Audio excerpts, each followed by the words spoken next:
तब्बल 28 वर्षांपूर्वी घडलेल्या दंगल आणि गंभीर मारहाण प्रकरणात बार्शी येथील सत्र न्यायालयानं महत्त्वपूर्ण निर्णय देत 8 आरोपींना सुनावलेली शिक्षा कायम ठेवली आहे। आरोपींनी दाखल केलेले अपील फेटाळून लावत न्यायालयानं कनिष्ठ न्यायालयाचा निकाल योग्य असल्याचं स्पष्ट केलंय। नियमित फौजदारी प्रकरण क्रमांक 220/1998 मधील आरोपी सुरेश विठ्ठल धस, भाऊसाहेब गौतम कांबळे, धनाजी प्रभू वाघमोडे, हनुमंत हरी धस, बाळू शिवदास धस, दत्तात्रय शिवदास धस आणि बलभीम वसंत वाघमोडे सर्व धस पिंपळगाव तालुका बार्शी जिल्हा सोलापूर यांच्या विरुद्ध दंगल, मारहाण आणि गंभीर दुखापत केल्याप्रकरणी भारतीय दंड संहितेच्या विविध कलमांखाली गुन्हा दाखल होता।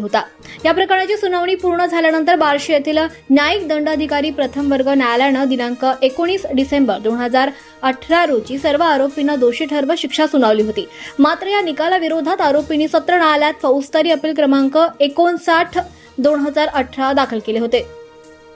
सत्र न्यायालयात दोन्ही बाजूंचा सविस्तर युक्तिवाद ऐकल्यानंतर माननीय न्यायालयानं आरोपींचे सर्व मुद्दे फेटाळून लावत कनिष्ठ न्यायालयानं दिलेली शिक्षा योग्य असल्याचं नमूद केलं। त्यामुळे आरोपींना दिलेली शिक्षा कायम ठेवण्यात आली। या अपिलाचा निकाल 11 जून 2026 रोजी जाहीर करण्यात आला।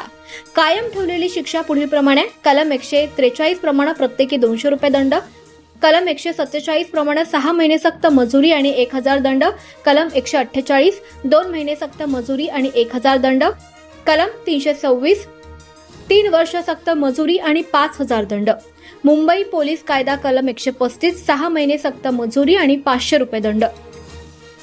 या अपिलाची सुनावणी सुभेदार यांच्या न्यायासनासमोर झाली। सरकार पक्षाच्या वतीनं ॲडव्होकेट S.E. होटकर यांनी प्रभावी बाजू मांडली, तर कोर्ट पैरवी पोलीस कॉन्स्टेबल प्रभाकर गायकवाड यांनी पाठपुरावा केला।